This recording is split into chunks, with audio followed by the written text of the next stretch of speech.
Dear students, welcome back to our new session. So, in the previous session, I explained about development of frog or development of primary germ layers, okay, up to gastrulation. So, in embryology, one more topic is there, that is the placenta. Placenta is a very important factor in embryology, and it is also very most important thing for the embryo to grow further and develop into a baby or young ones. Okay, now we are going to see what is placenta.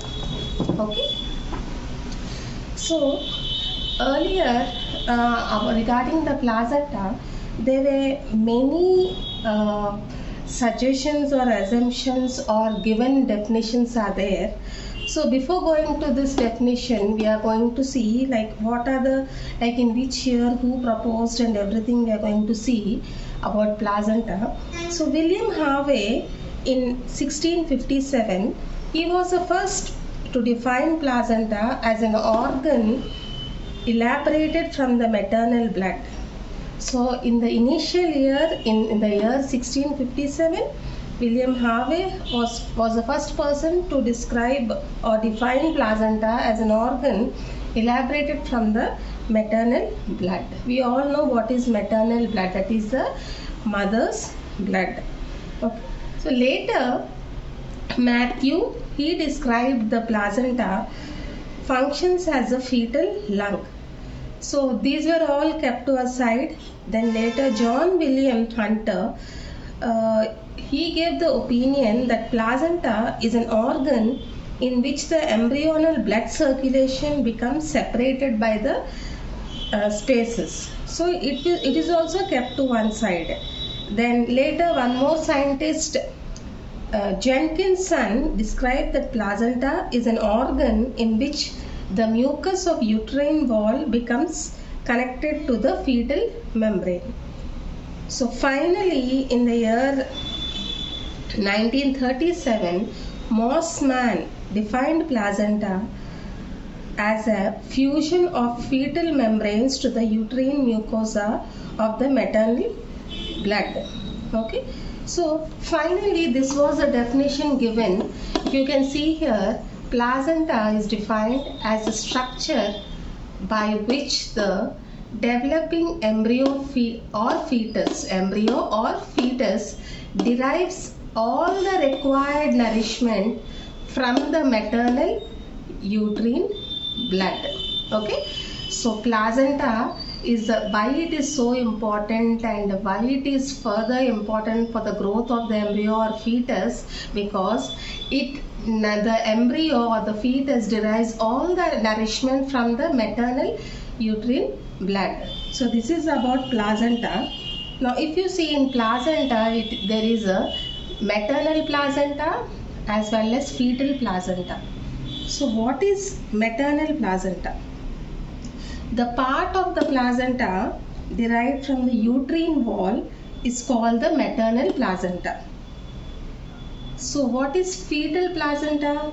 The part of the placenta derived from the fetus is called as fetal placenta. So the placenta derived from the uterine wall is called as maternal placenta. The placenta derived from the fetus is called as fetal placenta.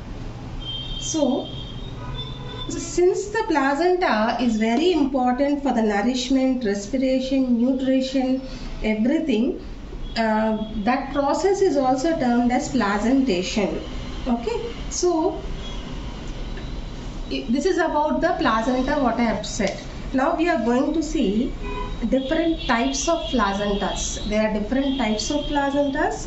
So in mammals, if you see placenta that means in the factors which influence the placenta, in basing on that only they have divided into different types of placentas, that is yolk sac placenta, allantoic placenta, chorionic placenta. So what is yolk sac placenta? We are going to see now.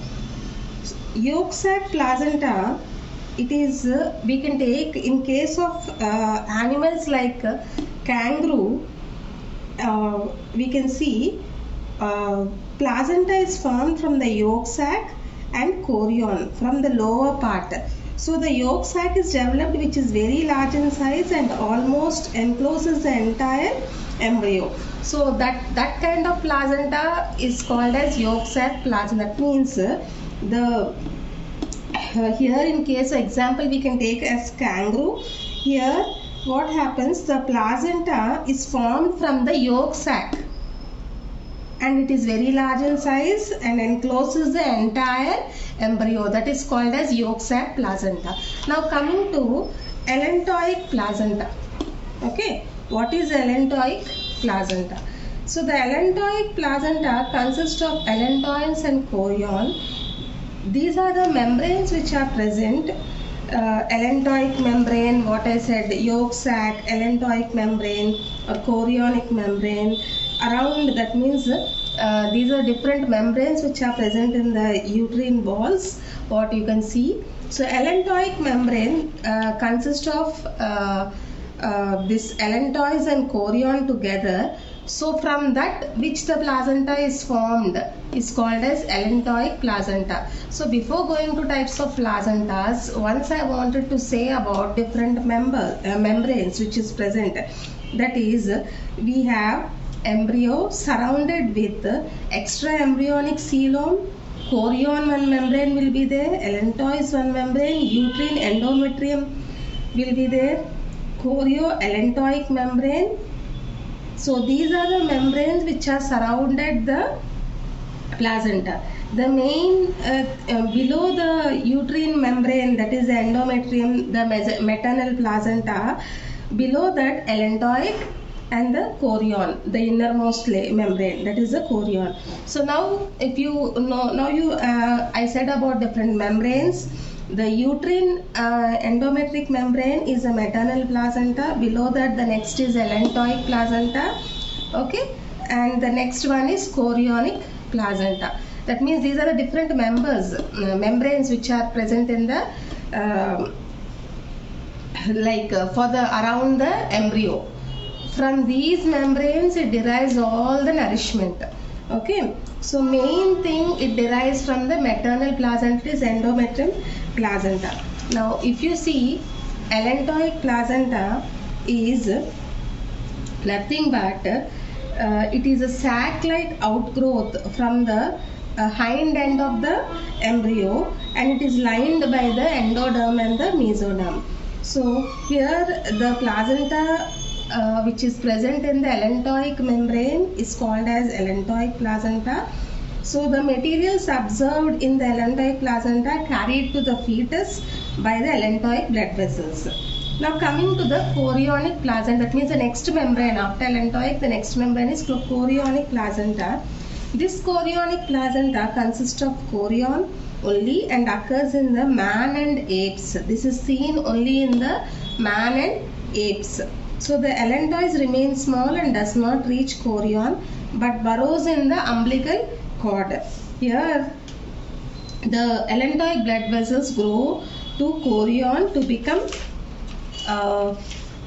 become vascular chorions and finally it forms into crypts, like that means like a furrows it will form, that is called as chorionic placenta. So these are the different types of placentas. Now coming to the, if you see, we have seen different types of placentas. What is maternal placenta, what is fetal placenta, yolk sac placenta, allantoic placenta, chorionic placenta.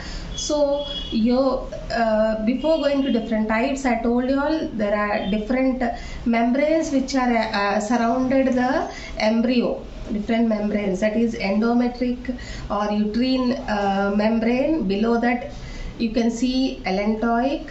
Below allantoic the next is chorionic, which is the innermost one. Okay, so according to these all are present with placenta. So according to the membrane it derives the different placentas for different functions. The main nourishment is derived from the maternal placenta. Now coming to the functions of placenta. The placenta performs several functions in the for the embryo's growth. Okay, very several important functions. The first function is nutrients and oxygen from the maternal circulation is passed through several cell layers to the blood by the to the embryo or fetus. All the nutrients and the oxygen is pass. It will pass through several layers to the fetus. That is the main function. This placenta helps to pass the circulation or derive the nourishment.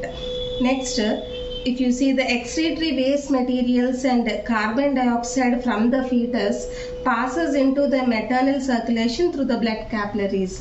That means placenta functions like to carry out the excretory waste into the maternal blood circulation through the blood capillaries. What else placenta will do? The delicate fetal tissue is protected by the placenta. That is most important function. Because of the placenta, the fetus is protected. Okay, inside the jelly-like structure. Next, the blood pressure of maternal blood is very high and is checked and controlled by the placenta. If the blood pressure of the maternal blood is very high, it is checked and controlled by the placenta. Placenta allows useful and nourishing food materials to pass into the body of fetus and prevents the entry of harmful substances to the fetus. That is one more function. So also placenta serves as a storehouse for glycogen, fats, iron, and before the fetal liver is formed. And during pregnancy, the placenta stimulates the ovaries to secrete hormones which helps in maintaining pregnancy. That means the pregnancy is also healthily maintained by the placenta. Okay. In other mammals, placenta secrete placental lactogen or some type of progesterones, etc. And placenta is one more thing which secretes a protein hormone called relaxin, which causes relaxation of pelvic ligaments and pubic symphysis to facilitate easy birth of young.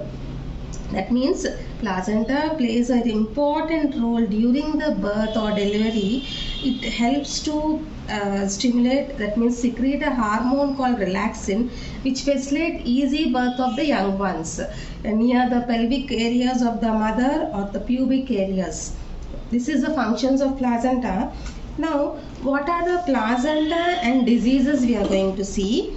So, viral and bacterial infections of placenta is known as placentitis.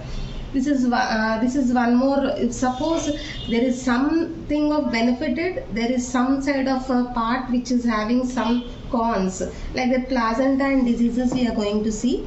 So viral and bacterial infections of placenta is known as placentitis. If the mother suffers from certain diseases like smallpox, chickenpox, measles, their viruses may pass through placenta and infect the fetus. That is one more disease. If another disease is if mother is Rh negative and fetus is Rh positive, the positive blood cells of fetus will induce production of Rh antibody in the maternal blood plasma. This will diffuse in the fetus circulation. If suppose the mother is Rh negative and the fetus is Rh positive, then Rh antibody in the maternal blood plasma, it will diffuse to the fetal circulation, causing damage to RBC, resulting in the jaundice and even death of the fetus. That is one more very severe condition in these placental diseases. If mother acquires immunity to disease like smallpox, chickenpox or measles and diphtheria, so that then the antibodies developed in the mother blood will pass through the placenta to the fetus, which causes immunity against such diseases. So that is the reason mother should acquire immunity regarding these diseases. Otherwise the diseases can pass to the fetus. Go through this video and make a note of it. Thank you.